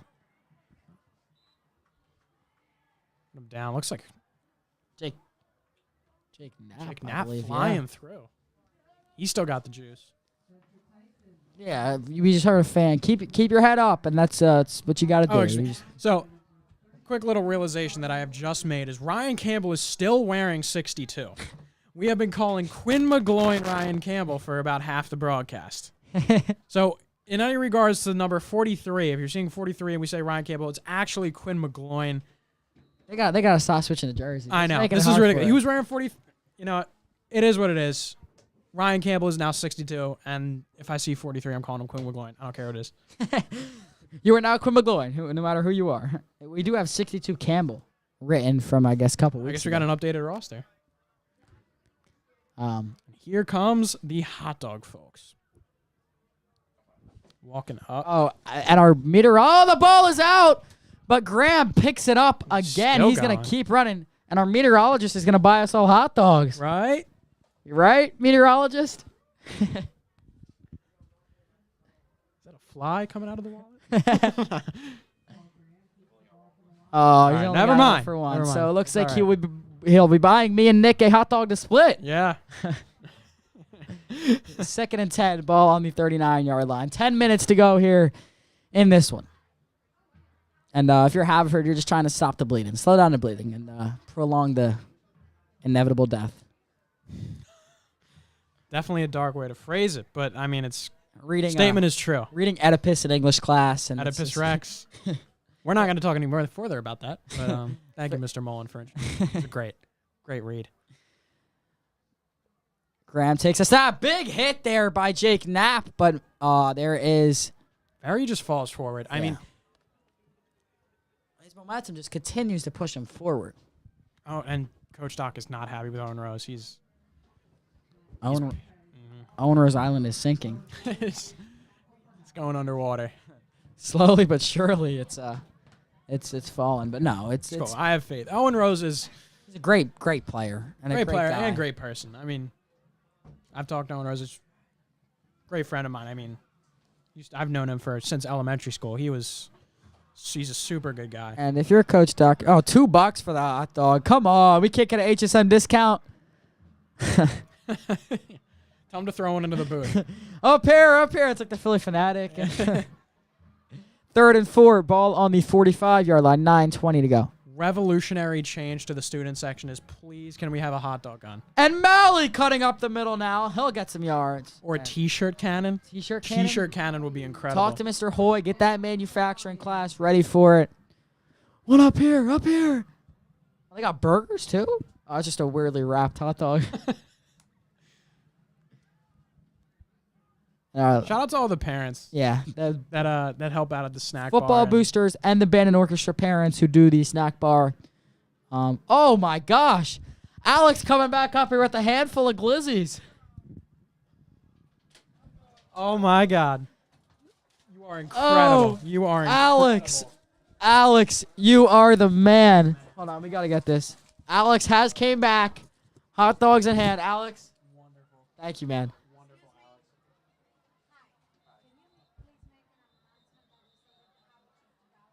And we have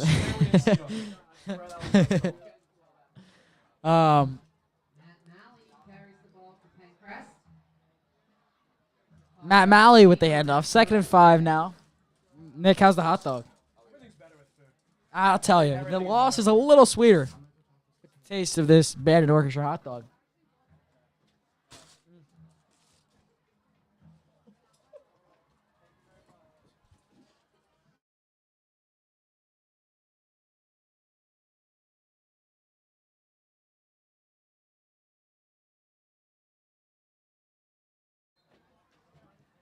Wow, I wasn't actually expecting a hot dog, but wow. And that's not bad. $2. I mean, And I'm already parched. And I don't have water. This is they got to come up here with a water cooler too. That's how you make Alex. money. 7:33 to go. 3rd and 1. I mean, so that's like ballpark quality though. Yeah, that reminds me of the Phillies game right there. Phillies, man, they're making a run. It should be a fun ride. They go right up the middle. Graham, and they'll get it plus a couple more. They just cannot stop the run, and that's the bottom line today. Yeah, that was it. The defensive line and that front seven, who has been the shining star of this Fords team, despite their record, has been obsolete.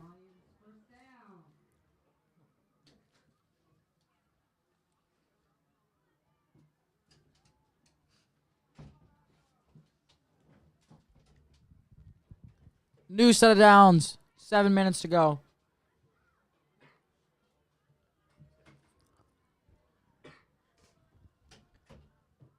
The handoff up the middle, not a good one.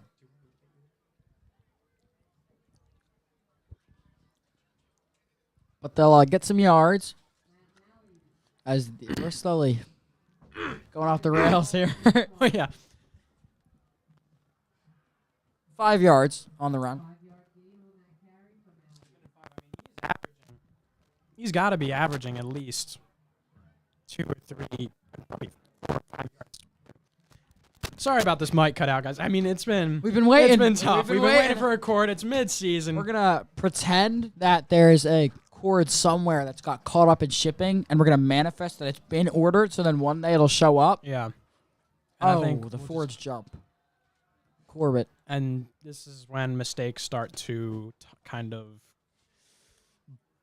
Happen. Yeah. Start to become more prominent. Definitely. This is going to bring out the worst in the Fords.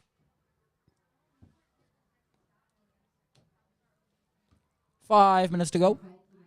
Yeah, it's going to leave a sour taste on these seniors' mouths. Because, honestly, probably the whole team, L-Doc, he didn't expect to come in here with a 1-4 record going into probably playing the best team in the Central League. Yeah, and then if you lose that, and then you're 1-5, and you go to Strathaven, and you fall, and you play at Ridley, and it's a tough season. And Nick McGlynn, West commit, is in the house. He's at the prep now, yeah? Yeah, well, he played a little bit, went through training camp his freshman year with Haverford during the COVID year. Found himself playing from a team in Philly, and then he joined St. Joe's Prep and just absolutely went off. I mean, that kid was a freak of nature. I actually used to work out with him sort of middle school, 7th, 8th grade, 9th, and it was just, I had to stop because he was that much better than everybody else. He was a freak of nature. And it's good to see him and players like Zeke Bates and other guys. they come back. Fries, they come back here. They support the team. No matter Although what. they didn't choose to play here, which is okay. That they still love this environment. I mean, I don't know how much better it could get than something as like simple as this. And it's just that's all it is. It's love of their teammates, and they're doing what's best for their future. And you're gonna have guys who play good, solid, high D1 ball, and they could say, "Yeah, I played a couple years at Haverford High School," and it's in the record books. Yeah, definitely. Also, speaking of Haverford alumni, back in the house, I saw earlier pregame, Mike Powell. Wow. He was a center, D tackle, you name it, on the line 2 years ago. His father is still the defensive coordinator. And that was an emotional season for him and his father. His father watching his son's senior year play out. His son watching his senior year play out, and it was kind of special to be a part of the team for that year, to see that dynamic. 3rd and 7. The snap was fumbled. The pitch is now bobbled. That's a big tackle, and they're going to get a 4th and 7, 4th and 8 here. I think the running clock kicks in at 30-point lead. So if they knock a field goal through here, I think the clock will run. Actually, never mind. I think the clock is just running now. Yeah, I think they have already kicked. possibly a signal thrown up by a coach or an official or something. That's let's get this over with. We're not winning this game, and it's best if we just Hit the fast forward button. limit the. What are they going for it? Looks like they are. What if they pull some trickery? That would kind of be a little bit of a definitely not sportsmanlike to pull out some It's a little trickery. disrespectful. Even just playing it out here, they're gonna hand it off. The ball is out, but it's picked up, I believe, by Malley. It looked to me like Still the ball didn't was get- fumbled. I don't know if it was. Did you see that too? Yeah, it looked like a bad Definitely, yeah. transaction there. We do apologize for the static. Static in the mic. mic.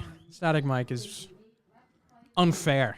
But we got 2:58 to go, and Taylor will take the field, likely one last time, as our meteorologist is now on the field taking pictures. So add meteorologist, tech liaison, photographer. All around stand-up jack of all trades. What else can he do? I mean, what can he do is the better question. I've seen him. I have second block study hall with Alex, and every time I see him fixing computers at the tech desk, It's just phenomenal. along with Chris Toohey. Chris Toohey, #1 computer repair student, second block study hall award. You got Chris Wentz working there as well. I mean, you just got The whole crew. love it. Love it.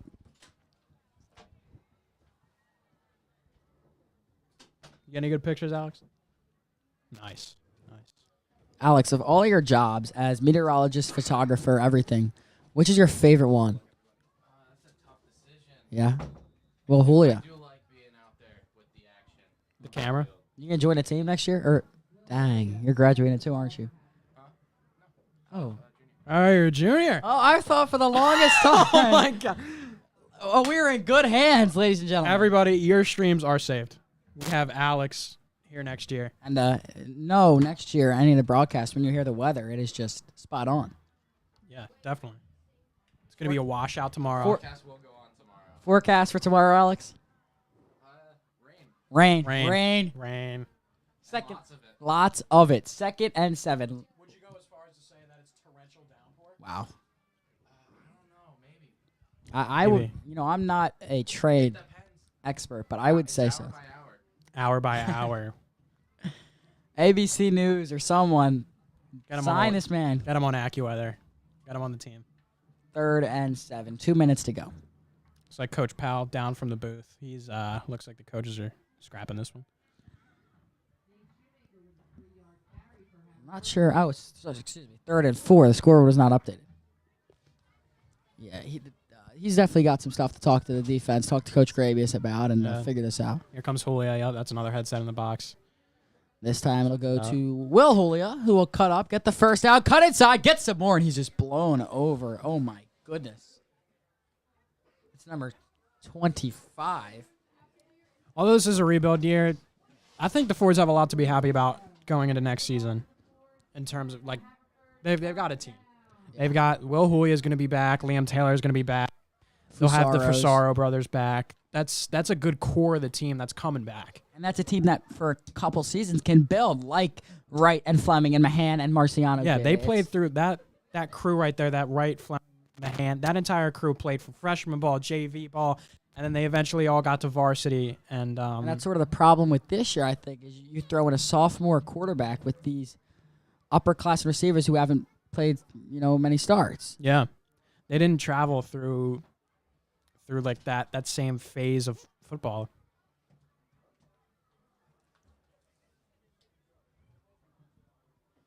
But we do appreciate you all at home for continuing to tune in. A little bit of an injury on the field. I mean, that's where you draw the line on putting your starters out there. I think it's a cramp. Might be, but still, They'll get stretched out. it's corkery. It's a big piece of your offense. Yeah, this and there's no need. There's no need to have him out there. You have a huge game after the bye week, and it's 34-7. Yeah, he's not happy. He's gonna get that cramp stretched out.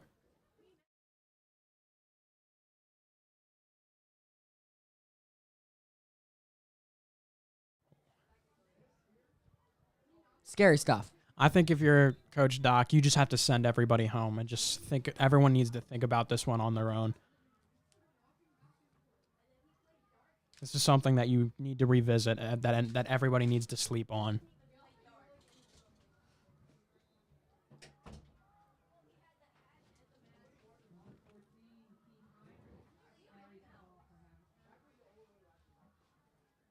As time will slowly expire here, there's a lot to unpack, Nick. And first thing is the Pencrest Lions are a serious team. Yeah, they legitimize themselves tonight. Absolutely. They are a legit team, and that running back, Matt Ferry, is legit all-Central League competition. And the fact that they got Strathaven and Garnet out of their way already is a good sign for them. The second thing to unpack is we're so set on how dominant this Ford's defense was, and I think Tom is right. It's the pass defense that they're really dominant on, but they struggled today. And struggle is an understatement. They were atrocious. They got bulldozed. Against That front the run. seven got bulldozed, and it's interesting because that was the shining star for the first few games, but the front seven has been bulldozed tonight. And a third thing to unpack is Liam Taylor can throw the football. Definitely. Although it's not tamed, it's definitely he's got arm talent. It's tough to control though, especially like when your eyes are constantly downfield looking for that one guy. It's tough. But I think I have faith. I think by the end of the season we'll see a lot better Liam Taylor than we're seeing for the first half of the season. The two teams will now head out and handshake. I'm not sure what words are being said right now, but the Pencrest Lions win this game 34-7, and they will have a pretty happy bus ride home to Oh media. yeah, they're gonna have a fun time on the ride home. Haverford, on the other hand, like I said, if you're Coach Doc, send them home. This is something that needs to be slept on, revisited tomorrow. Everyone needs clear heads need to prevail here because this is something that. Great sportsmanship here, though. All of them saying something to Corkery, patting his back and saying, rest up, feel better. Because you're out there and there you got Tristan Blair. The size difference is unreal. I know. He was honestly one of the keys to the game for them. He's one of the reasons Matt Ferry was able to get as much room as he did.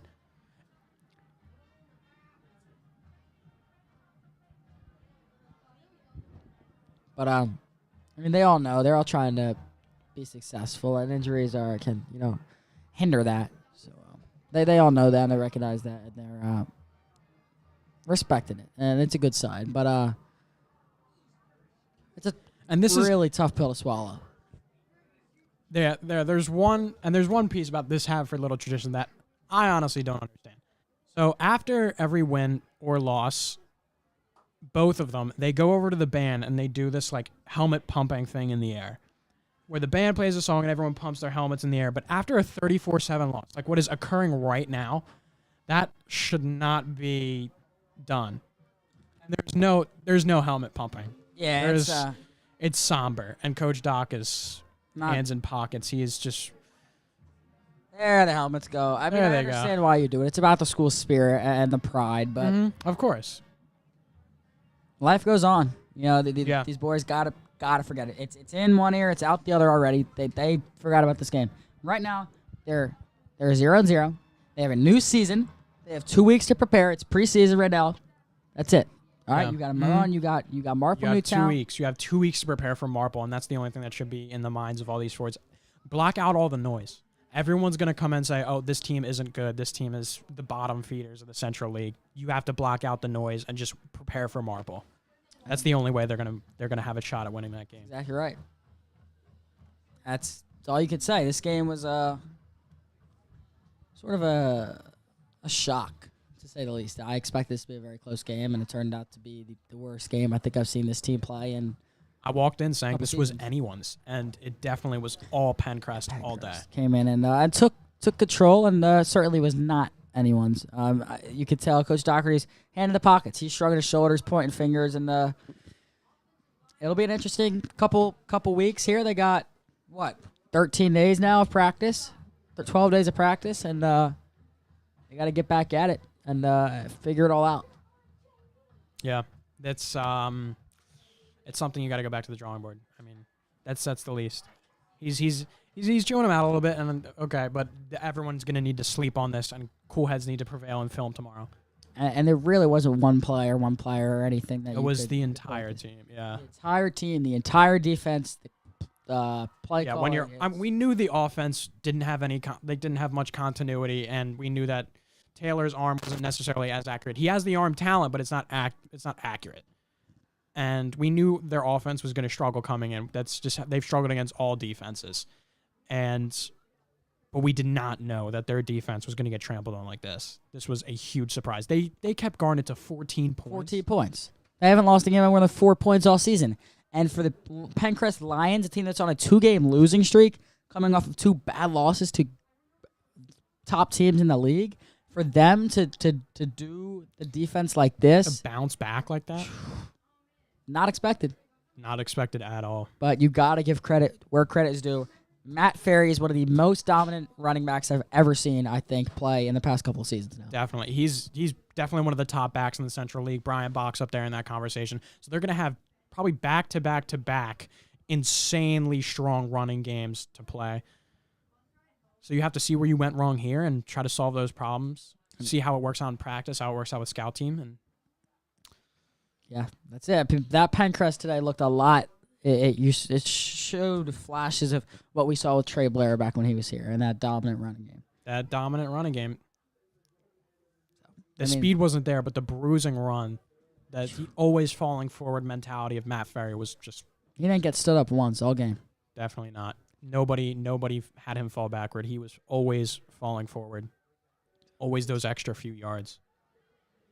The Fords will have a quiet drive home to the various parts of town, and the Lions of Pencrest will have a nice bus ride back to media as they win this one, 34-7. Connor Salveson, Nick DiPaolo, Havert Sports Media. Another great night to be up here at the booth with you guys at home, and you, Nick, and you, Alex, and to wear this logo on my shirt. It means a lot, and it's always a pleasure. And knowing that we only have a couple more to go, it's going to catch up to me. So we appreciate you all for tuning in. Nick, take us out. It's been a great night, guys. Roll forwards.